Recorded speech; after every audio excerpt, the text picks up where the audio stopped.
Hello and welcome back to my channel step up Guru. दोस्तों, स्वागत है आपका मेरे यूट्यूब चैनल स्टेप अप गुरु में। दोस्तों, मैं हेमंत आज आपको बताऊंगा टेली प्राइम में ग्रुप्स कितने प्रकार के होते हैं, कौन कौन से लेजर्स में कौन कौन से ग्रुप शामिल होते हैं।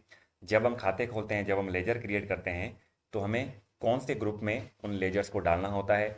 आज का ये हमारा टॉपिक रहने वाला है। दोस्तों, आपको पता ही होगा कि जब हम टेली में वर्क करना स्टार्ट करते हैं तो हमें कन्फ्यूज़न होता है कि कौन से लेजर्स में कौन सा ग्रुप रहेगा, है ना, किस ग्रुप्स में कौन से हमें खाते डालने होते हैं। तो ये काफ़ी कन्फ्यूज़न रहता है स्टूडेंट्स के बीच में। वो गलत ग्रुप चूज़ कर लेते हैं। गलत ग्रुप चूज़ करने के बाद उनको एंट्रीज़ करने में दिक्कत आती है। उनकी जो रिपोर्ट्स वगैरह होती है वो गलत जनरेट हो जाती है। क्रेडिटर को डेटर में डाल देते हैं, डेटर को क्रेडिटर में डाल देते हैं, है ना, इनकम को एक्सपेंस में डाल देते हैं। ठीक है, परचेज को सेल्स में, सेल्स को परचेज में। तो ऐसे बहुत से कॉमन मिस्टेक्स होती है जो अमूमन स्टूडेंट्स करते हैं, जिन्हें मैं सिखाता हूँ, जिन्हें मैं पढ़ाता हूँ, जिन्हें मैं बताता हूँ। तो अमूमन मैं ये देखता ही हूँ कि स्टूडेंट्स ये छोटी मोटी गलतियाँ कर ही लेते हैं। ठीक है ना। तो आज मैं उसका सॉल्यूशन लेके आया हूँ। आज मैं आपके लिए एक ट्यूटोरियल, एक वीडियो बना रहा हूँ स्पेशल ग्रुप्स के लिए। ठीक है, तो वीडियो को अंत तक ज़रूर देखिएगा दोस्तों, बहुत इंटरेस्टिंग होने वाला है। अगर कोई स्टूडेंट टेली कर रहा है, सीख रहा है या सीख चुके हैं, अगर उनमें अभी भी कोई डाउट्स है, मन में कोई डाउट है, क्लियर नहीं हुआ है, तो ये जो सारे आपके डाउट्स हैं वो इस वीडियो को देखने के बाद आपके सारे डाउट्स जो हैं वो क्लियर हो जाएंगे। मैं आपको हर एक चीज़ बारीकी से बताऊंगा। तो वीडियो को ज़रूर अंत तक देखिए दोस्तों। और अगर आपने मेरे चैनल को अभी तक सब्सक्राइब नहीं किया है, प्लीज़ सब्सक्राइब कर लें और बेल आइकन पर क्लिक करें। चलिए स्टार्ट करते हैं। तो देखिए दोस्तों, होता क्या है कि जब हम बाकी की चीज़ें सीख लेते हैं बिजनेस अकाउंटिंग में, जैसे कि भाई अकाउंटिंग टर्म्स, है ना, जैसे क्रेडिटर क्या होते हैं, डेटर क्या होते हैं, इनकम कौन कौन सी होती है हमारे बिजनेस की, एक्सपेंसेस, लायबिलिटी, असेट, ये सारे हम सीख लेते हैं, जैसे टर्म्स वगैरह होते हैं जो अकाउंटिंग के।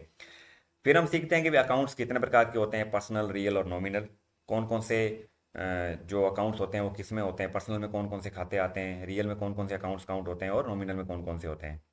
फिर हमारा जो नेक्स्ट स्टेप रहता है वो रहता है कि भी डेबिट और क्रेडिट किसको करना होता है, पर्सनल में कौन डेबिट क्रेडिट होता है, रियल में कौन से अकाउंट्स जो होते हैं वो डेबिट क्रेडिट किए जाते हैं, और नॉमिनल में कौन से अकाउंट्स डेबिट क्रेडिट होते हैं। ये सब सीखने के बाद हम सीखते हैं जर्नल एंट्रीज बनाना, है ना। नॉर्मल जो भी आपको पता ही है, लैंग्वेज आती है कि राम से 5,000 रुपये का माल खरीदा, है ना, तो परचेज टू राम, इस तरीके से आपको एक क्वेश्चन दे दिए गए होते हैं, उनका आपको सॉल्व करना होता है, उनकी जर्नल एंट्रीज करनी होती है। जो हमारी अकाउंटिंग लैंग्वेज में क्या होता है, एक तरीके से जो हमारा मेन जो बेस होता है वो होता है, इसको अपन कहेंगे एक तरीके से ABCD अकाउंटिंग की। क ख ग जो अकाउंटिंग की होती है वो यही होती है कि आपको जर्नल एंट्री बनानी आनी चाहिए। जो हमारी नींव होती है वो हमारी यही होती है। अगर आपकी नींव मजबूत है तो आपका हर एक चीज़ जो होगा अकाउंटिंग लैंग्वेज में, अकाउंटिंग में, वो सारे कॉन्सेप्ट आपके क्लियर हो जाएंगे। फिर हम सीखते हैं कंपनी बनाना। कंपनी बनाने के बाद हमें क्या करना होता है, लेजर्स क्रिएट करने होते हैं, खाते खोलने होते हैं। तो अब हमें पता नहीं होता कि भाई कौन से जो लेजर्स होते हैं वो उनका ग्रुप क्या रहने वाला है। ठीक है ना। तो ये बहुत इंपॉर्टेंट पार्ट होता है दोस्तों। कंपनी क्रिएट करने के बाद हमें क्या करना है आगे, हमें हमें कैसे लेजर्स खोलने हैं। लेजर्स अगर खोल भी रहे हैं तो हम ग्रुप सडन से चूज़ कर रहे हैं या नहीं चूज़ कर रहे हैं, कौन सा ग्रुप हमें कब चूज़ करना है, वो आज का हमारा टॉपिक रहेगा। ठीक है। तो सबसे पहले मैं आपको बता देता हूँ, जब भी आप कंपनी क्रिएट करो, नहीं कोई भी कंपनी क्रिएट करोगे, तो देखो दो खाते तो हमेशा से टेली में खुले हुए होते हैं। ठीक है ना। एक तो होता है हमारा कैश और एक होता है हमारा प्रॉफिट एंड लॉस। ये दो अकाउंट आपको नहीं खोलने होते कभी भी। Cash and profit and loss ये पहले से खुले हुए होते हैं। ये मैं टेली की बात कर रहा हूँ। बाकी और भी सॉफ्टवेयर हो सकते हैं जैसे बिजी या मार्ग, उनमें पहले से और भी खाते खुले हुए हो सकते हैं। जरूरी नहीं है कि भाई कैश और प्रॉफिट एंड लॉस ही हो, उसमें बहुत से खाते जो ऐसे होते हैं बिजी अकाउंटिंग सॉफ्टवेयर में। बहुत से खाते, तमाम खाते लगभग खुले हुए ही होते हैं, हमें एक्स्ट्रा ज़्यादा नहीं खोलने पड़ते। क्रेडिटर और डेटर के ही ज़्यादातर हमें उसमें खोलने पड़ते हैं। बट टेली प्राइम में हमें मैक्सिमम खाते खोलने पड़ते हैं, ध्यान रखना। जैसे जैसे बिजनेस में कोई ना कोई घटना घटती है या कोई ना कोई हम ट्रांजेक्शन्स रिकॉर्ड करते हैं, तो वैसे वैसे हमें नए नए खाते हमारे ट्रांजेक्शन्स के अकॉर्डिंग हमें खोलते रहने होते हैं। ठीक है। बट मैं भी बता रहा हूँ आपको भी हमें कौन से कॉमन ऐसे लेजर्स होते हैं जो हमें कंपनी क्रिएट करने के बाद तुरंत हमें खोल लेने चाहिए। ठीक है ना। तो वो मैं आपको बताता हूँ। तो सबसे पहला आ जाता है हमारा कैपिटल अकाउंट। दूसरा आता है हमारा ड्राइंग, सेल्स, परचेज। ये चार तो कॉमन लेजर हैं जो आपको कंपनी क्रिएट करने के बाद तुरंत खोलने ही होते हैं, क्योंकि इन चारों में लेन देन तो रेगुलर होगा ही होगा। ठीक है ना। कैपिटल तो आप लगाओगे लगाओगे, घर खर्चे के लिए भी व्यापारी अपना पैसा या माल तो निकालेगा निकालेगा। ठीक है ना। आप सेल्स भी करोगे और आप परचेज भी करोगे। ये चार तो कॉमन है जो आपको खाते खोलने हैं। हाँ, अगर सेल्स रिटर्न भी आप खोलना चाहो, परचेज रिटर्न, तो आप ये भी खोल सकते हो। ठीक है। बाकी आ जाते हैं आपके बैंक्स के अकाउंट। अगर आपकी फर्म के, कंपनी के अगर बैंक में दो खाते, तीन खाते, अलग बैंक में खाते हैं, तो आप उनके भी अकाउंट्स वगैरह खोल के रख लो। ठीक है। अभी ये नहीं बता रहा कि मैं किस ग्रुप में जाएंगे अपन, अभी अभी बता रहा हूँ कि ये खाते हमें खोलने होते हैं। इन सबके मैं ग्रुप्स भी बताऊंगा कि कौन से लेजर्स को किस ग्रुप में भी डालना है। ठीक है ना। बाकी ये जो भी खाते हैं तमाम वो डिपेंड करते हैं कि ट्रांजेक्शन्स किस प्रकार के रिकॉर्ड हो रहे हैं आपके बिजनेस में, एक्सपेंस कौन सा आ रहा है, किससे तुम माल खरीद रहे हो, किसको माल बेच रहे हो, ये तो हम डिसाइड नहीं कर सकते ना, क्योंकि कस्टमर और सप्लायर वो कभी भी आ सकता है, कस्टमर कभी भी आ सकता है, कैसा भी आ सकता है। तो अगर किसी भी कस्टमर को हमने उधार में माल बेचा है तो हम तभी खाता खोलेंगे ना उसका। ऐसा तो है नहीं कि हम सारे खाते पहले ही खोल के रख लेंगे। समझ में आ रही है? भाई हमारे बिजनेस में मान लो शॉप रेंट का कोई ऐसा कोई सिस्टम ही नहीं है कि हमने कोई दुकान किराए पे ले रखी है तो हम शॉप रेंट का खाता क्यों खोलेंगे। हाँ, बिजली का बिल आता है, इलेक्ट्रिसिटी का खाता खुलेगा। बैंक चार्जेस होते हैं तो बैंक चार्जेस का खाता खुल सकता है। डिस्काउंट अलाउड का खुलेगा, ठीक है ना। लेबर का हो सकता है, ठीक है। और सैलरी वगैरह, अगर हमने कर्मचारी कोई मुनीम कोई नौकर काम पे रख रखा है तो उसको सैलरी भी देंगे, ठीक है ना। तो ये कुछ कॉमन लेजर होते हैं जो पहले मत खोलो, बाद में जब भी जरूरत पड़े आप हैंड टू हैंड खोल लो एक बार उसको। सारे खोद खाते एक साथ हमें नहीं खोलने होते हैं, ध्यान रखना, क्योंकि इतना हमें प्रेशर इतना बर्डन हमें हमारे वर्क पे नहीं देना है ना। जो भी हमारे क्रेडिटर होते हैं जिनसे भी हमने माल खरीदा है उनका भी तभी खाता खुलता है जब उनसे बिल आया हो। फर्स्ट टाइम अगर हमने किसी पार्टी ऐसी सप्लायर से माल खरीदा है ना, जिससे कभी डील ही नहीं की है, तो उसका खाता तभी खुलेगा ना। और जब एक बार खाता खुल गया तो आगे से आगे उसी उसी खाते से हम लेन देन करते रहेंगे, डेबिट क्रेडिट करते रहेंगे, है ना। अगर हमारा कोई डेटर है जिसको हमने माल बेचा है तो उसका भी खाता हम तभी खोलेंगे जब वो कस्टमर हमारे पास माल खरीदने आया है, हम उसको बेच रहे हैं, तभी उसका खाता खुलेगा। अदरवाइज हमें थोड़ी पता है कि राम एंड कंपनी हमसे माल खरीदने आएगा या मुकेश को मैं माल बेच दूंगा। हम पहले से प्रिडिक्ट थोड़ी कर सकते हैं इन सब चीज़ों का। वो तो जब घटना घटी, है ना, जब बिजनेस में ट्रांजेक्शन हुए तभी हमें उनका खाता खोलना होता है। ऐसे आप कभी भी सारे खाते एक साथ खोल के नहीं बैठोगे। कॉमनली मैंने आपको बता दिया, कैपिटल, ड्राइंग, सेल्स, परचेज और एक बैंक का खाता हो सकता है आपका। बाकी cash and profit and loss तो खुला हुआ ही होता है, ये आपको खाते नहीं खोलने होते हैं, ध्यान रखना। ठीक है। अब मैं आपको बता रहा था कि भाई ग्रुप्स क्या होते हैं, इनको क्यों समझना जरूरी है। तो देखो, यहाँ जो मैंने लेजर नाम लिखा है, ये नाम मैंने लिखा है कि इसलिए कि भी ये हम समझेंगे नाम। ये जो नाम मैंने लिखे हैं ना, ये मैंने मेरे समझ के लिए लिखे हैं कि मैं इनको कैसे समझूंगा। समझ में आ रही है? मैंने जो भी ये नाम लिखे हैं, कैपिटल, ड्राइंग, है ना, ये मेरी समझ में है कि मैं इसको कैसे देखूंगा। मेरे को टेली में काम करने से मेरे को कैसे समझ में आएगा कि ये कौन सा लेजर है। ये तो मैंने मेरे लिए नाम लिखे हैं, जो भी ये तमाम मैंने नाम लिखे हैं ना यहाँ पे, ये सब मैंने मेरे लिए लिखे हैं। जो आपको जो भी ये नाम लिख रहे हैं लेफ्ट साइड में, जो भी आपको ये नाम दिख रहे हैं, ये सब मैं समझूंगा, मेरे लिए है ये, मेरी पहचान के लिए है, मेरी आइडेंटिटी के लिए है। समझ में आ रही है मेरी बात? और जो राइट साइड में आपको दिख रहा है ग्रुप्स, ये टेली समझेगा, जिसको टेली समझता है। समझ में आ रही है? क्यों? क्योंकि हमने जो नाम दिया है, जो हमने नाम डाला है, वो तो टेली नहीं समझता ना। समझ में आ रही है? टेली को आपके नाम से कोई मतलब ही नहीं, आप भले कुछ भी नाम लिख दो। समझ में आ रही है? बट टेली समझता है ग्रुप्स, जो 28 ग्रुप्स होते हैं हमारी टेली में, उन 28 ग्रुप्स को समझता है टेली। बाकी और किसी नाम को टेली समझता ही नहीं है कि आपने क्या नाम दिया, उसको उससे कोई मतलब ही नहीं है ना। जैसे आपने यहाँ लिखा है लोन फ्रॉम किशन, आप सीधा किशन लिख दो भले ही, बट टेली को ये बताना तो पड़ेगा ना कि भाई किशन कौन है, वो किसको कैसे ट्रीट करे। क्या वो उसको एक्सपेंस मानेगा, वो लाइबिलिटी माने, इनकम माने, एसेट माने, क्रेडिटर माने, डेटर माने, सेल्स माने, परचेज, क्या मानेगा वो सॉफ्टवेयर टेली का। अकाउंटिंग सॉफ्टवेयर को क्या समझे, और अगर समझ भी ले तो उसको कैसे ट्रीट करे वो भी तो उसको बताना पड़ेगा ना हमें। हमारे समझने से कुछ नहीं होता, हमें अकाउंटिंग सॉफ्टवेयर को समझाना है कि भी वो हमारे लिए क्या है, और टेली उसको क्या समझे, वो आपको बताना है।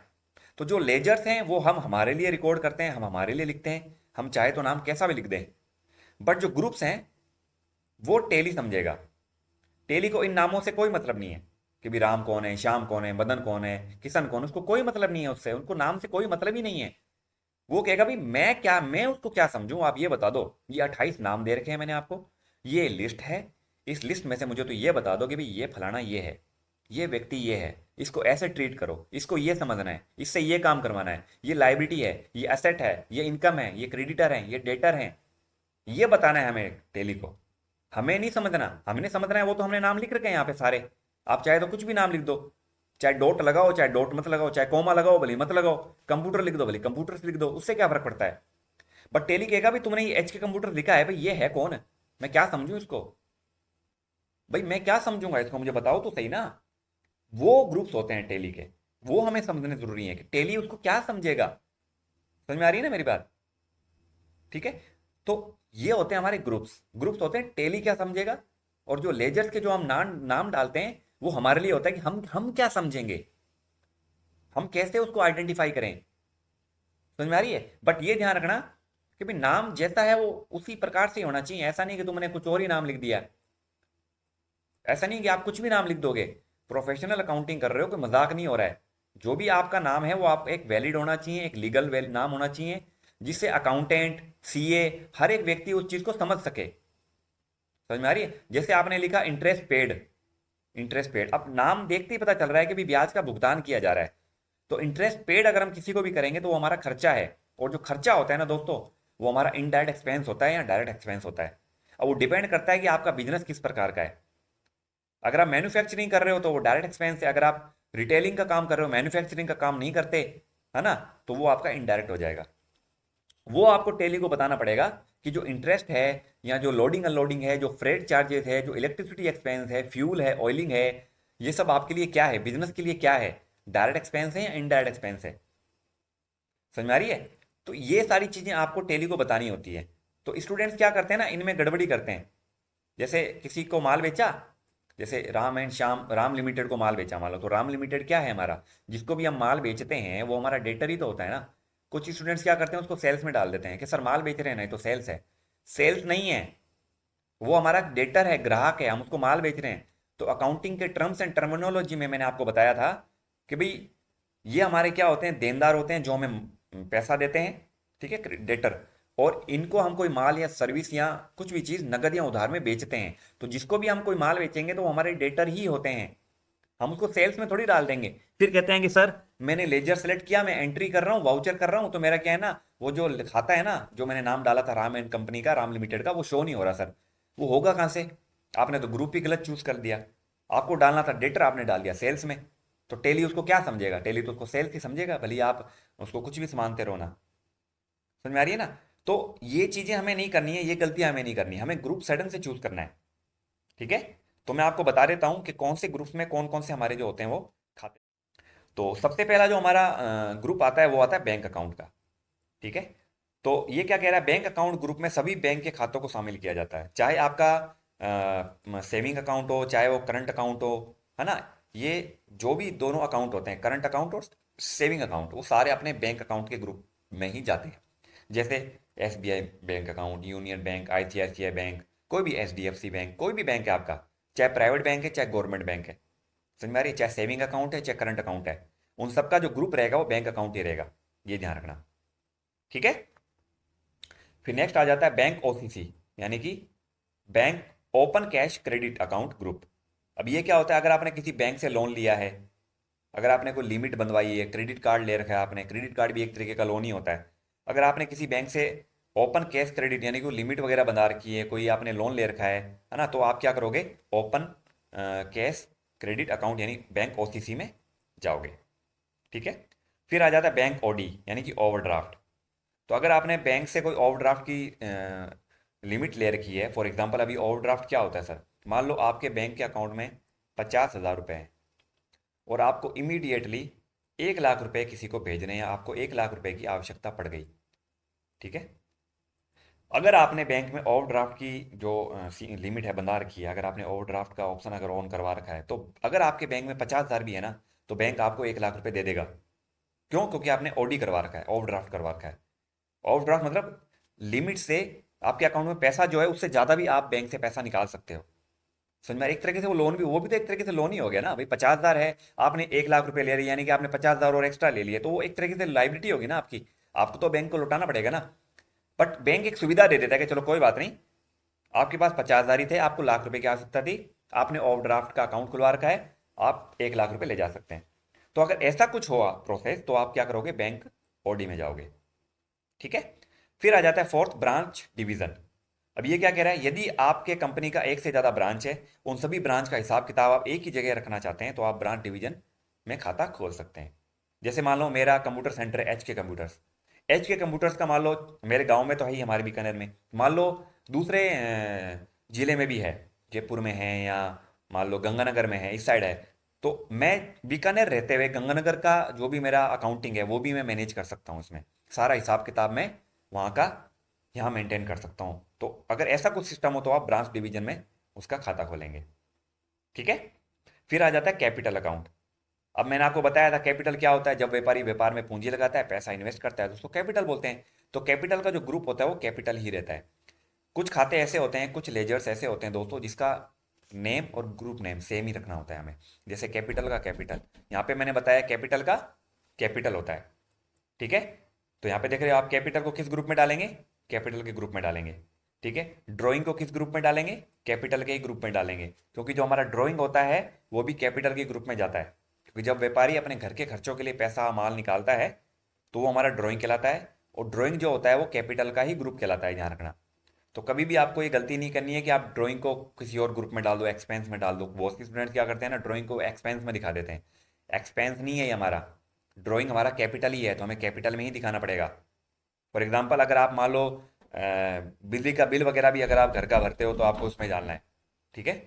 तो अब इसमें आप देख पा रहे होंगे, जैसे कि भी मैंने यहाँ पे कैपिटल का कैपिटल में लिया है, ड्राइंग का ड्राइंग में का ग्रुप ले लिया, सेल्स हमारा सेल्स में जाता है, परचेज हमारा परचेज में जाएगा।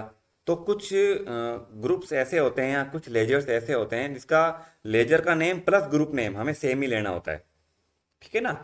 तो अब यहाँ पे ये बता रहा है कि कैपिटल, अब कैपिटल जैसे मान लो कि कोई व्यक्ति है, जैसे दो व्यक्ति हैं जिन्होंने पूंजी लगाई है, बिजनेस में इन्वेस्टमेंट किया है, राम एंड श्याम। तो आपको खाता जो खोलना है ना, वो लिखना है Ram's capital under capital, Shyam's capital under capital. मतलब ग्रुप दोनों का सेम ही रहेगा, भले ही कैपिटल लगाने वाले कितने ही व्यक्ति हो क्यों ना हो फर्म में, ठीक है ना, ग्रुप सबका सेम ही रहता है, ठीक है ना। जैसे ड्राइंग होता है, ड्राइंग का भी ग्रुप कैपिटल में ही जाता है, ठीक है। फिर आ जाता है cash in hand. Cash in hand group में कैश के ग्रुप में शामिल किया जाता है, हालांकि कैश का लेजर पहले से टैली में बना हुआ होता है, आपको बनाने की जरूरत नहीं पड़ती, ठीक है। बाकी आप चाहो तो पेटी कैश वगैरह, कैश एवं वगैरह ये सब आप अपने हिसाब से बना सकते हो। बाकी ग्रुप इसका जो है हमें बनाने की जरूरत नहीं होती, खाता पहले से ही खुला हुआ होता है, मैंने आपको पहले ही बताया था, ठीक है। फिर आ जाता है current asset. Current asset group उन सभी संपत्तियों को शामिल किया जाता है जिसे आसानी से कैश में बदला जा सके। यानी यदि आपने किसी कंपनी या व्यक्ति को एडवांस में कोई पेमेंट किया है तो उसे आप इस ग्रुप में शामिल करेंगे। मान लो जैसे आपने किसी को लोन दे रखा है, या किसी को एडवांस में पैसा दे दिया है ना, या किसी को एडवांस में सैलरी दे दी, पहली रेंट दे दिया, या पहली को आपने इंश्योरेंस का जो पैसा है वो आपने पहले ही पे कर दिया, चार्ज कर दिया, है ना। तो वो हमारा करंट एसेट होता है। करंट एसेट वो एसेट होते हैं जिसको आसानी से कैश में कन्वर्ट किया जा सके, नकदी में बदला जा सकते हैं, ठीक है ना। वो हमारा क्या होता है, करंट एसेट होता है, ठीक है। फिर आ जाता है हमारा करंट लाइबिलिटी। करंट लाइबिलिटी में हमें उन लाइबिलिटियों को डालना होता है जिसका भुगतान हमें एक साल के अंदर अंदर, एक वर्ष के अंदर अंदर करना होता है, या जिससे हमें एडवांस में पैसा कोई प्राप्त हुआ हुआ होता है, ठीक है ना। या कोई कंपनी की एक्सपेंसेस हैं जिसका हमें पे करना है, ठीक है ना। जैसे एक जीएसटी पे करना है गवर्नमेंट को, है ना, कोई बिल पेंडिंग है वो पे करना है, किसी को सैलरी देनी थी नहीं दी, किसी को रेंट देना था नहीं दिया, वो पे करना है। तो करंट लाइबिलिटी वो लाइबिलिटी होती है जिसका भुगतान हमें फाइनेंशियल ईयर के अंदर अंदर करना होता है ना। जो भी हमें पैसा मिला है जिसका भुगतान हमें इस वर्ष के अंदर ही करना है, 1 अप्रैल से 31 मार्च के अंदर अंदर ही करना है, वो हमारा करंट लाइबिलिटी होती है। वो हमारी देनदारियां होती हैं जिनका हमें भुगतान करना है छोटे समय के लिए, ठीक है ना। तो अगर हम गवर्नमेंट को जीएसटी देंगे तो भाई उसी पीरियड के अंदर ही देंगे ना, कुछ दिन में कुछ महीने में। हैंड टू हैंड ही देना होता है वैसे, जीएसटी जो भी भरना होता है हमें गवर्नमेंट को, टैक्स वगैरह जो देना है वो तो हैंड टू हैंड ही पे होता है। हाँ, किसी का बिल हो सकता है जो 10 दिन से पेंडिंग है, 15 दिन से पेंडिंग है, किसी से काम करवाया था उसका बिल आया हुआ पड़ा है, हमें पैसा देना है ना। किसी को सैलरी देनी थी नहीं दी, दुकान का किराया भरना था, बिजली का बिल भरना था, कुछ भी एक्स वाई जेड, है ना। अगर वो ऐसी लाइबिलिटी है जो हमें पैसा एडवांस में मिला है किसी से, वो हमारा क्या जाता है, करंट लाइबिलिटी के ग्रुप में जाता है, ठीक है। फिर आ जाता है डिपॉजिट असेट। इसमें उन सभी फिक्स डिपॉजिट या इन्वेस्टमेंट को शामिल किया जाता है जो आपने अपने व्यवसाय के लिए किया है और आपको पता है कि ये इतने साल के बाद फिक्स डिपॉजिट पूरा होगा, ठीक है ना। जैसे आपने कोई सिक्योरिटी वगैरह डिपॉजिट करवा रखी है, आपने कोई इंश्योरेंस में कोई करवा रखा है, आपने जैसे कि भाई मार्केट में जो होता है ना, जैसे इसको बोलते हैं अपने शेयर मार्केट में इन्वेस्टमेंट कर रखा है, शेयर्स वगैरह आपने खरीद रखे हैं, आपने म्यूचुअल फंड में इन्वेस्टमेंट वगैरह कर रखा है ना। आपने कोई ऐसे डिपॉजिट करवा रखा है अपना एसेट वगैरह, है ना, जो लंबे समय तक फिक्स डिपॉजिट, रिकरिंग डिपॉजिट, है ना, इस तरीके से आपने बैंक में कोई डिपॉजिट वगैरह करवा रखा है ना, तो उसके लिए आप क्या कर सकते हो, डिपॉजिट का ग्रुप चूज कर सकते हो, डिपॉजिट एंड एसेट का। जो भी आपने इन्वेस्टमेंट किया है, चाहे वो शेयर मार्केट हो, चाहे म्यूचुअल फंड हो, किसी प्रकार का हो, पोस्ट ऑफिस में आपने एफडी आरडी वगैरह करवा रखी है, कोई भी स्कीम वगैरह आपने चला रखी है, वो सब आपका डिपॉजिट एंड एसेट में ही जाता है। ठीक है। फिर आ जाता है डायरेक्ट एक्सपेंस। इसमें उन सभी प्रकार के खर्चों को शामिल किया जाता है जिसका सीधा संबंध वस्तुओं को खरीदने या वस्तुओं के उत्पादन करने के लिए होता है। मतलब कि इसमें डायरेक्ट एक्सपेंस में मैंने आपको पहले ही बताया, डायरेक्ट एक्सपेंस में वो एक्सपेंस आते हैं जो वस्तुओं के निर्माण में, अगर कोई वस्तु है वो बनाई जा रही है, बाजार से खरीदने के बाद उसको फैक्ट्री में लेके आए, फैक्ट्री से वो चीज़ बनने लग गई, है ना, बनने के बीच का जितना भी प्रोसेस है उसमें तुमने जो भी खर्चा किया, वो सारा आपका क्या होता है, डायरेक्ट एक्सपेंस होता है। जैसे फ्रेट, ठीक है ना, ट्रांसपोर्टेशन, वेजेस, लोडिंग अनलोडिंग, ठीक है, fuel, packing charges, making charges, ये सारे अपने क्या होते हैं ना, सारे डायरेक्ट एक्सपेंस में ही आते हैं। जब वस्तुओं के निर्माण में जो भी आप खर्चा कर रहे हो, प्रोडक्शन में जो भी आप खर्चा कर रहे हो, फैक्ट्री में जो भी आप खर्चा करते हो, सारा आपका क्या होता है, डायरेक्ट एक्सपेंस ही होता है। तो वो सारे जो भी एक्सपेंस है वो आपके डायरेक्ट एक्सपेंस के ग्रुप में जाएंगे। फिर आ जाता है डायरेक्ट इनकम। ठीक है ना। तो इसमें उन सभी आय को शामिल किया जाता है जो कि उस व्यवसाय के प्रत्यक्ष आय से संबंधित हो, अर्थात आपका व्यवसाय यानी कि माल, है ना, आपका जो माल है जो आप सेल कर रहे हो, ठीक है ना, तो वो आपका सारा क्या हो जाता है, डायरेक्ट इनकम में जाता है। या आपको इनकम दे रहे हो, किसी को इनकम वगैरह बेचते हो आप, ठीक है ना, जैसे कि भी कोई भी ऐसी सर्विस है जो आपकी डायरेक्ट है ना, तो वो हमारी डायरेक्ट इनकम में जाती है। जैसे अपन माल बेचते हैं ना, ठीक है ना, वो सारा हमारा क्या होता है, डायरेक्ट इनकम ही होता है, क्योंकि माल बेचने से हमारी डायरेक्ट अर्निंग ही होती है। ठीक है। तो अगर आप कोई माल खरीद के अगर आप कोई माल बेचते हो तो वो आपकी डायरेक्ट इनकम है, डायरेक्ट अर्निंग है, उसको अपन डायरेक्ट इनकम बोलते हैं। तो बहुत सी ऐसी इनकम्स होती है हमारे बिजनेस की जो डायरेक्ट इनकम होती है, पर जो सेल्स ऑफ गुड्स होता है ना, वो हमारी डायरेक्ट इनकम में ही काउंट होता है। ठीक है। तो इनकम फ्रॉम सर्विसेज, जैसे मैं पढ़ाता हूँ, टीचिंग देता हूँ, तो मैं अगर मेरा बिजनेस का मेन सोर्स ही टीच करना है, पढ़ाना है, पढ़ाई से पढ़ा के ही मेरे को अर्निंग होती है, तो डायरेक्ट अर्निंग है मेरी, डायरेक्ट इनकम है मेरी। ठीक है ना। फिर आ जाता है ड्यूटी एंड टैक्सेस। ठीक है। तो मैंने आपको बताया था कि भी जीएसटी में टैक्स होते हैं अलग अलग प्रकार के, सीजीएसटी, एसजीएसटी और आईजीएसटी। ठीक है ना। तो जो भी सीजीएसटी, एसजीएसटी और आईजीएसटी होते हैं, उन सब का जो ग्रुप होता है वो ड्यूटी एंड टैक्स ही होता है। ठीक है। इन सब का ग्रुप ड्यूटी एंड टैक्स होता है। चाहे आप इनपुट सीजीएसटी बना लो, अगर आप इनपुट आईजीएसटी बनाओगे तब भी उसका ग्रुप ड्यूटी एंड टैक्स ही रहेगा, सीजीएसटी बनाओगे तब भी ग्रुप ये रहेगा, मतलब सेम ग्रुप होता है इन सब का। ठीक है ना। टीडीएस भी ड्यूटी एंड टैक्स में जाता है, वेट पेबल भी ड्यूटी एंड टैक्स में जाता है, output CGST, output SGST, output IGST, ये सब ड्यूटी एंड टैक्स के ग्रुप में ही जाते हैं, क्योंकि हमें गवर्नमेंट को टैक्स वगैरह पे करना होता है। ठीक है। एक्सपेंस डायरेक्ट, अब ये क्या कह रहा है, इसमें इन सभी खर्चों को शामिल किया जा रहा है इसका सीधा संबंध वस्तुओं को खरीदने और, मतलब ये एक्सपेंस डायरेक्ट और डायरेक्ट एक्सपेंस दोनों एक ही चीज़ है। ठीक है। इसमें कोई अंतर नहीं है। ठीक है, सेम है। फिर आ जाता है एक्सपेंस इनडायरेक्ट। इसमें उन सभी खर्चों को शामिल किया जाता है जिसका सीधा संबंध वस्तुओं के खरीदने में या वस्तुओं के उत्पादन करने से नहीं, उन सभी खर्चों को, मतलब कि आप क्या करते हो, इस एक्सपेंस में शामिल करते हो, मतलब जिसका संबंध बनाने से नहीं है, कोई उत्पादन करने से नहीं होता। मतलब एक्सपेंस जो भी अपने इनडायरेक्ट होते हैं ना, वो ज़्यादातर डिपेंड करते हैं आपका बिजनेस किस प्रकार का है। मतलब इनडायरेक्ट एक्सपेंस जो भी होते हैं वो ज़्यादातर बिजनेस को चलाने, बिजनेस के लिए किए जाते हैं, वस्तुओं को बनाने के लिए नहीं किए जाते। तो इनडायरेक्ट एक्सपेंस में ज़्यादातर होता है सैलरी, ऑफिस का rent, audit fees, office expenses, bank charges, ये सारे हमारे क्या होते हैं, इनडायरेक्ट एक्सपेंस होते हैं। अगर कोई वस्तु फैक्ट्री से बन के तैयार हो गई और अगर वो अब मार्केट में जाने के लिए तैयार है, तो उसकी मार्केटिंग, उसकी एडवर्टाइजिंग, उसकी बैनर, पोस्टर, होर्डिंग्स वगैरह लगाना, है ना, ये सब पंपलेट वगैरह, इसमें जो भी एक्सपेंसेस होंगे ना, फिर वो सब आपके इनडायरेक्ट में आएंगे। मतलब कुल मिला के कहने का ये अर्थ है कि भाई डायरेक्ट एक्सपेंस तब तक ही होता है जब तक कि कोई वस्तु बन के तैयार नहीं होती। अगर कोई वस्तु एक बार बन के तैयार हो गई और उसके बाद तुम उसके मार्केटिंग, उसकी प्रमोशन में, उसकी एडवर्टाइजिंग में जो भी आप खर्चा कर रहे हो, वो सब इनडायरेक्ट है। या आप अपने बिजनेस को आगे बढ़ाने के लिए, अपने बिजनेस के लिए जो तुम खर्चा कर रहे हो, जैसे मेरा कंप्यूटर सेंटर है, HK कंप्यूटर्स, है ना, मैं मान लो पंपलेट बंटवाऊँ, पंपलेट छपवाऊँ, मैं बैनर पोस्टर छपवाऊँ, है ना, मैं अखबारों में इश्तिहार दूँ, समझ में आ रही है ना, तो वो सारे खर्चे मेरे क्या इंडायरेक्ट है, क्योंकि वो मैं खर्चा मेरे बिजनेस को आगे बढ़ाने के लिए कर रहा हूँ, मैं मेरे बिजनेस के लिए वो खर्चा कर रहा हूँ। मेरे बिजनेस में जो मेरे बिजली का बिल आता है, इलेक्ट्रिसिटी एक्सपेंस आता है, वो मेरा इनडायरेक्ट है, क्योंकि मैं मैन्युफैक्चरिंग नहीं कर रहा, मैं सर्विस दे रहा हूँ बस। अगर मैं एक्स वाई जेड कोई भी खर्चा करता हूँ मेरे बिजनेस में, है ना, वो सारे मेरे इनडायरेक्ट ही होते हैं ज़्यादातर, क्योंकि मैं मैन्युफैक्चरिंग नहीं कर रहा हूँ, है ना। तो जो भी आपका खर्चा है वो ज़्यादातर इनडायरेक्ट ही होता है अगर आप मैन्युफैक्चरिंग नहीं कर रहे। अगर आप मैन्युफैक्चरिंग कर रहे हो तो वो सब डायरेक्ट में ही जाते हैं। ठीक है। फिर आ जाता है फिक्स एसेट। फिक्स एसेट स्थायी संपत्तियां होती है, जैसे building, land, computer, furniture, printer, laptop, ये सब आपके फिक्स एसेट हैं।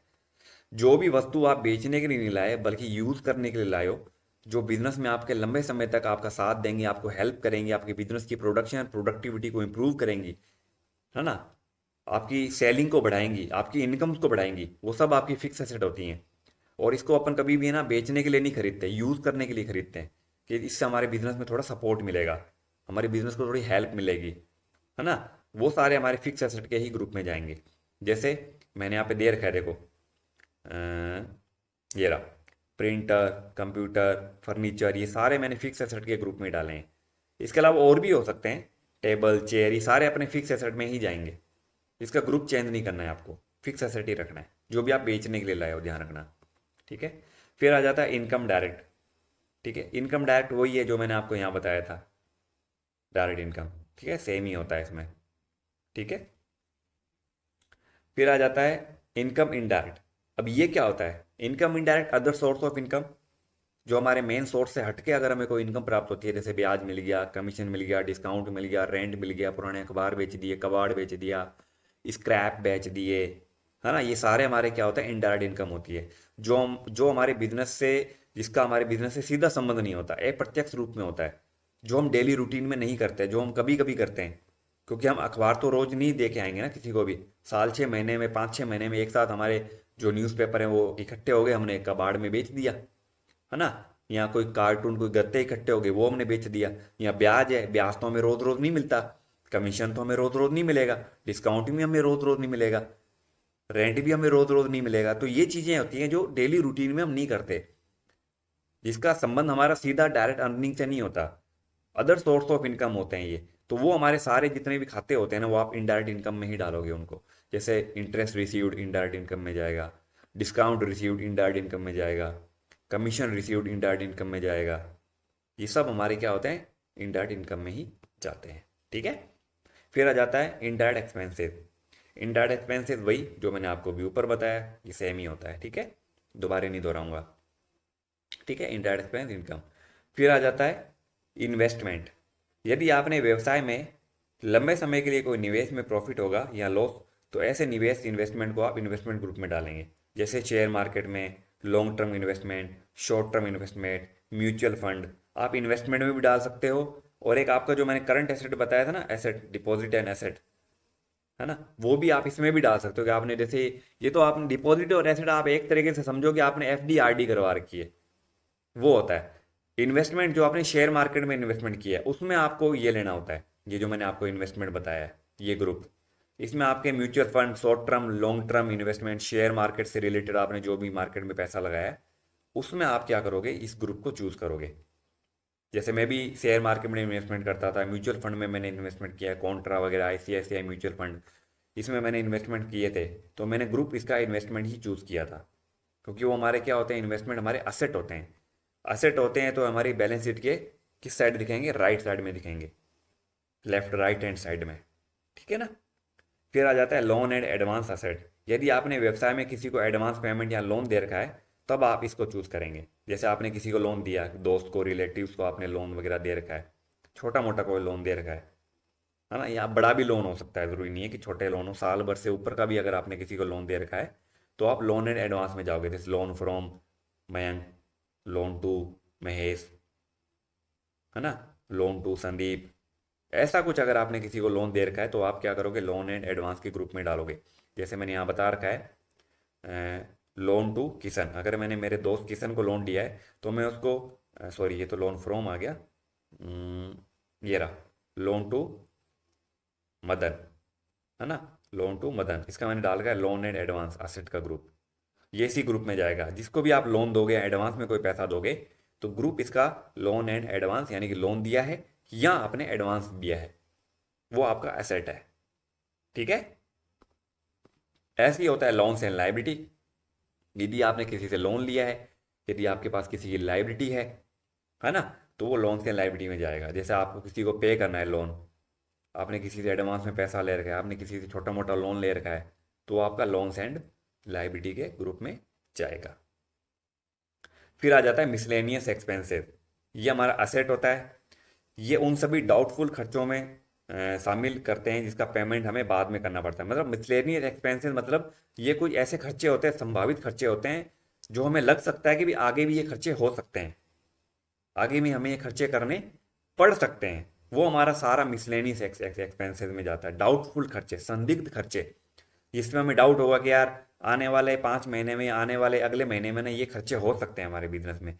तो हम क्या कर सकते हैं ना, क्या करते हैं, उसका एक अलग से खाता बना के उसमें हम पहले से ही एंट्री दिखा देते हैं कि ये खर्चे हमारे हो सकते हैं। ठीक है, वो ग्रुप जाएंगे हमारे डाउटफुल एक्सपेंसेस यानी कि मिसलेनियस एक्सपेंसेस में। ये हमारे एसेट होते हैं, एक प्रकार से हमारा एसेट ही होता है ये। ठीक है, फिर आ जाता है प्रोविजन। प्रोविजन ग्रुप में उन सभी खातों को शामिल किया जा रहा है इसका भुगतान हमें भविष्य में करना होता है।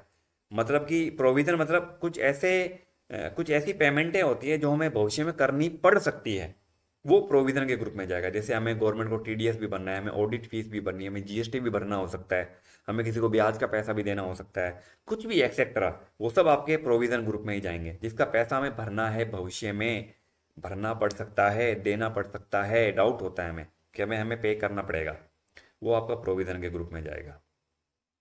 ठीक है, फिर आ जाता है परचेज अकाउंट। परचेज अकाउंट, अगर आप किसी से नगद या उधार में माल खरीद रहे हो, चाहे आप लोकल में माल खरीद रहे हो, दूसरे राज्य में माल खरीद रहे हो, चाहे आप किसी भी प्रकार से माल खरीद रहे हो, वो आपका परचेज अकाउंट का एक ग्रुप रहता है।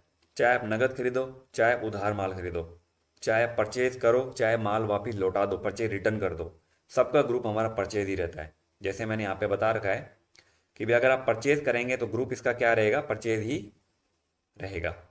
और अगर आप परचेज रिटर्न भी करेंगे तब भी इसका ग्रुप परचेज ही रहेगा। ठीक है, अगर आप परचेज अदर स्टेट करेंगे तब भी उसका ग्रुप परचेज ही रहेगा। अगर आप परचेज लोकल लिखेंगे, खाते का नाम परचेज लोकल, तो भी इसका ग्रुप क्या रहेगा, परचेज ही रहेगा। अगर आप कोई एग्जेम्प्ट माल बेच रहे हो जिसमें कोई भी टैक्स नहीं लगता, तो आपने खाते का नाम लिख दिया परचेज एग्जेम्प्ट, तब भी उसका ग्रुप परचेज ही रहेगा। परचेज कंपोजिशन, ऐसी पार्टी ऐसे डीलर से माल खरीदा है जो कंपोजिशन में है, रेगुलर नहीं है, तब भी उसका ग्रुप परचेज ही रहेगा। चाहे वो इंटर स्टेट हो या इंट्रा स्टेट हो। इंटर स्टेट मतलब दूसरे राज्य से माल आया हो, इंट्रा स्टेट मतलब लोकल परचेज कर रहे हो अगर आप सेम राज्य से, तो खाते का नाम भले ही आप कुछ भी रख दो, बट ग्रुप सबका सेम ही रहेगा, परचेज ही रहेगा। परचेज रिटर्न में भी परचेज, नॉर्मल परचेज में भी परचेज रहेगा हमारा। तो किसी भी प्रकार की परचेज है आपकी, सबका ग्रुप परचेज अकाउंट ही रहेगा। ठीक है, फिर आ जाता है रिवर्स एंड सरप्लस।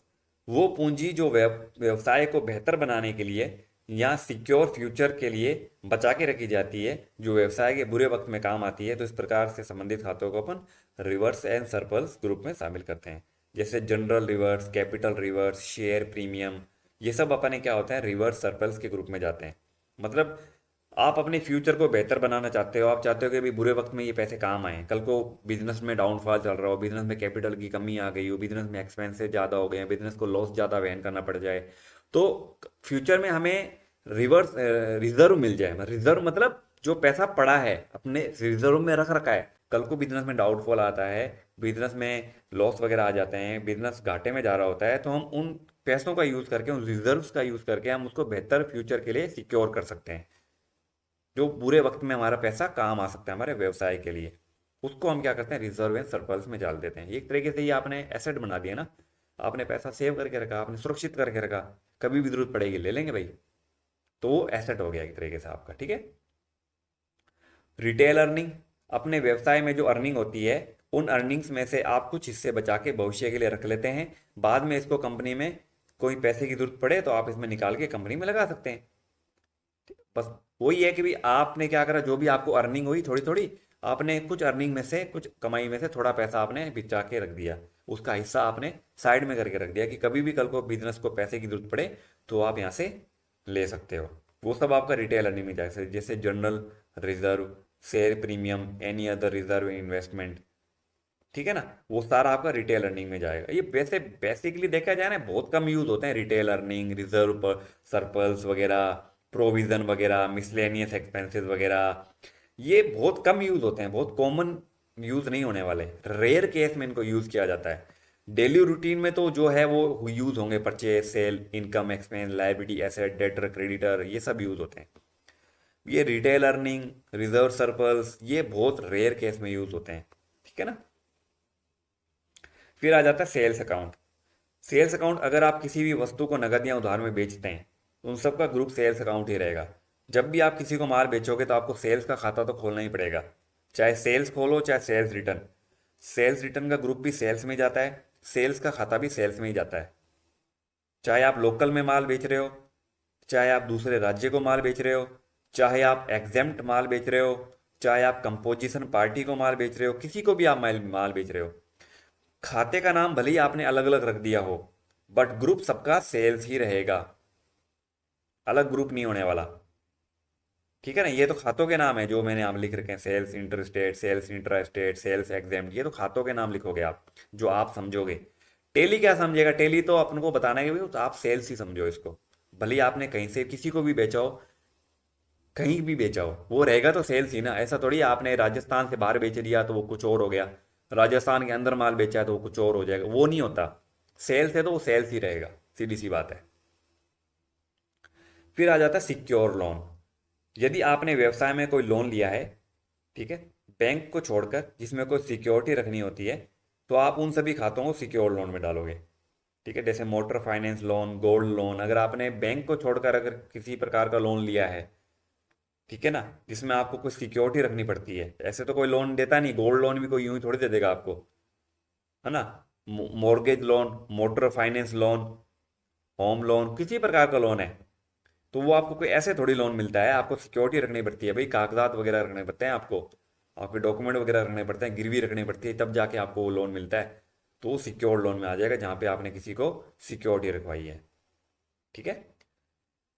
फिर आ जाता है stock in hand. Stock in hand में स्टॉक से संबंधित खातों को शामिल किया जाता है, जैसे opening stock, closing stock, consignment stock, ठीक है। जो भी आपका ओपनिंग स्टॉक है वो आप स्टॉक इन हैंड में डालोगे, जो भी आपका क्लोजिंग स्टॉक है वो आप स्टॉक इन हैंड में ही डालोगे।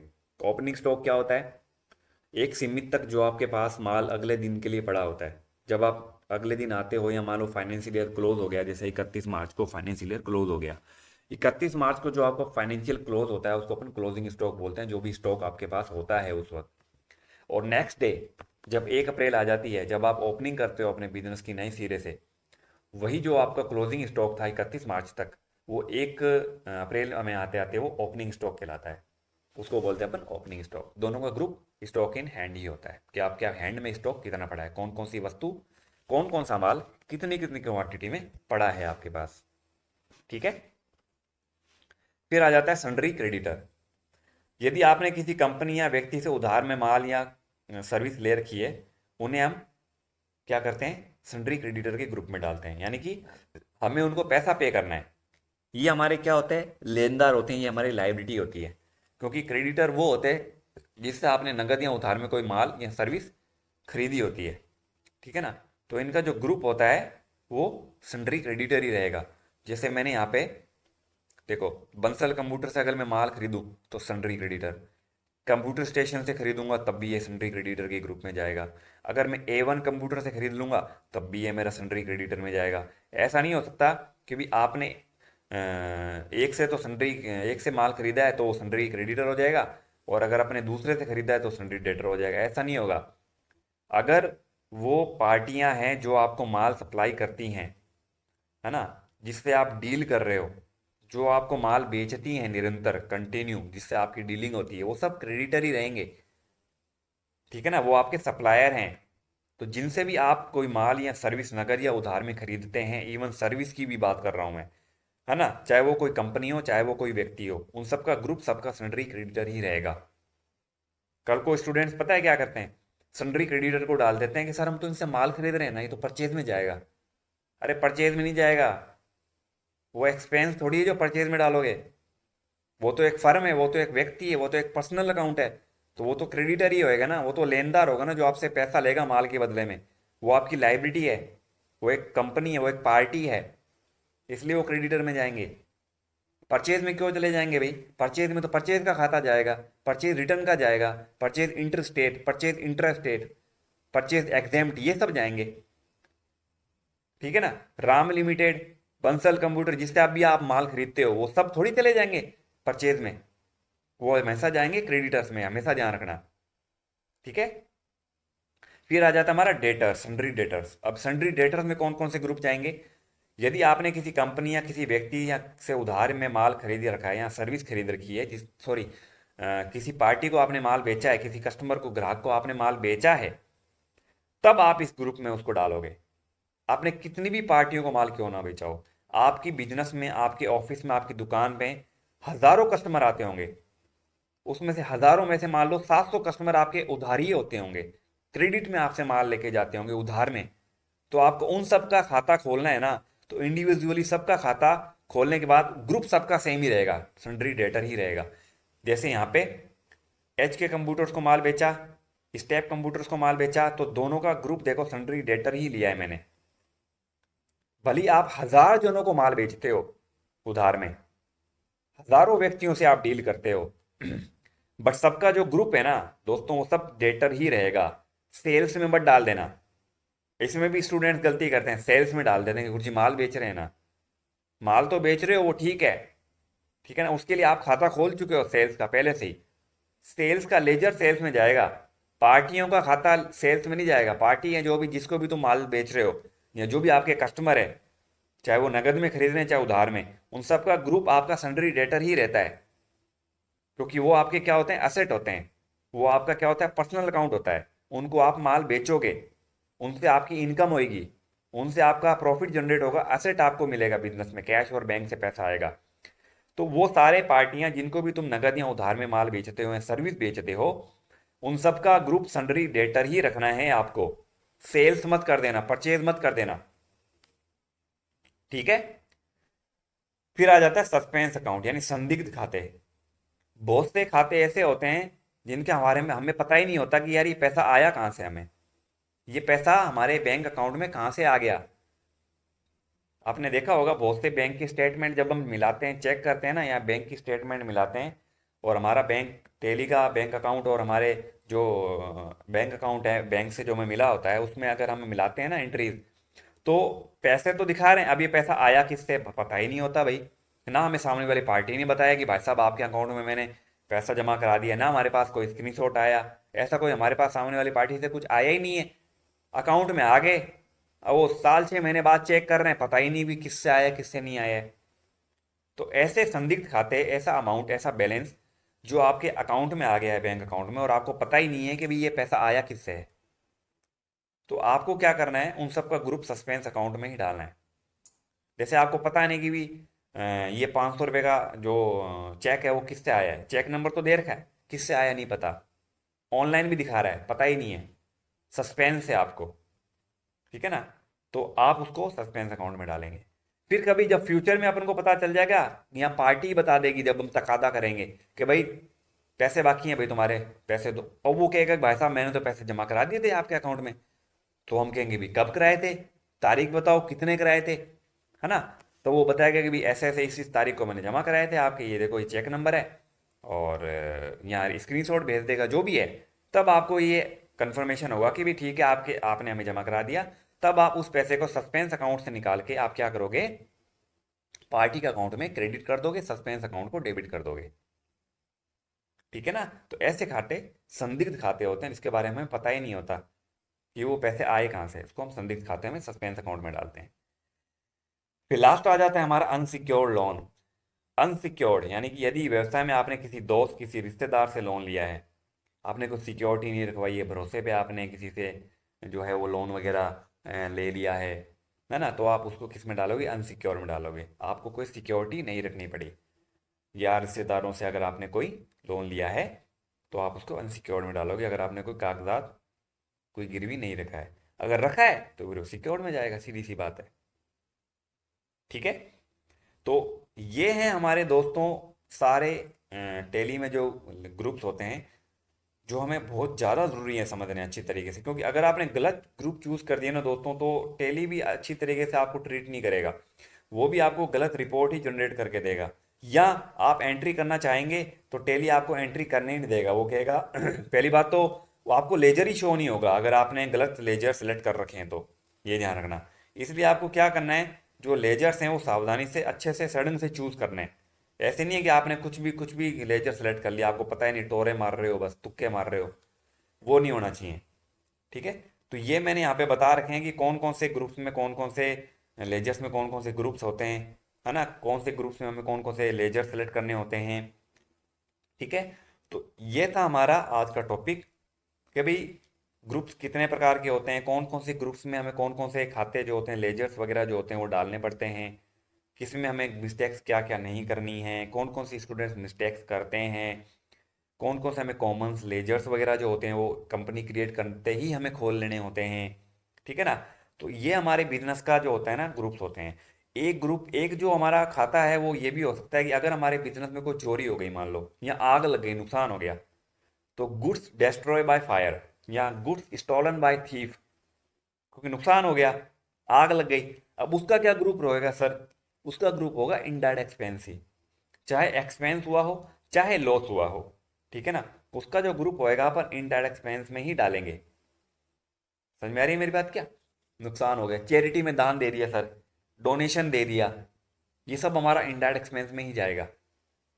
ठीक है ना, तो कुछ ऐसे लेजर्स होते हैं जिसके बारे में हमें नहीं पता होता, जैसे मान लो कि भाई मैं पर्सनली अगर मैं देखूं तो मैं मेरे घर के जो भी खर्चे होते हैं या मेरे मेडिकल का जो एक्सपेंस होता है, जो भी टूर्स एंड ट्रेवल्स में मैं अगर घूमने फिरने जाता हूं, अगर मैं बिजनेस का पैसा अगर मैं यूज़ कर रहा हूं अपने पर्सनल एक्सपेंसेस के लिए, मैंने मेडिकल वगैरह हो गया, कोई इमरजेंसी होगी, मैंने बिजनेस से पैसा निकाल लिया, है ना, अगर ग्रोसरी या कोई फूड से रिलेटेड या वेजिटेबल से रिलेटेड अगर मैं कोई घर के लिए कोई पैसा निकाल के लेके जा रहा हूँ बिजनेस से, तो मैं उनका ग्रुप अलग बना लेता हूँ। जैसे टूर एंड ट्रेवल्स का अंडर कैपिटल, है ना, मेडिकल मेडिकल इमरजेंसी एक्सपेंसेस या मेडिकल एक्सपेंसेस अंडर कैपिटल में जाएगा। ठीक है, फ्रूट एंड वेजिटेबल्स या ग्रोसरी एंड वेजिटेबल एक्सपेंसेस, वो सब मैं अपना कैपिटल अकाउंट में डाल देता हूँ। क्यों, क्योंकि यहाँ तो आप ड्राइंग लिख लो, एक ही लिख लो कि भाई जितने भी समस्त खर्चे हैं आपके घर के, वो आप क्या करोगे, ड्राइंग में डालते जाओगे। भले आपने कुछ भी कराओ, बिजली का बिल भराओ, दुकान का, सॉरी घर का किराया भराओ, बच्चों की फीस भरी हो, दूध का पैसा दिया हो, कुछ भी हो, आपने ड्राइंग लिख लिया एक बार में। बट आप चाहते हो कि नहीं, मेरे को पता रहे कि भाई मैंने जो है घर का जो इलेक्ट्रिसिटी का जो है बिल है ना, इलेक्ट्रिसिटी का जो बिल है वो आपने कितना बढ़ा।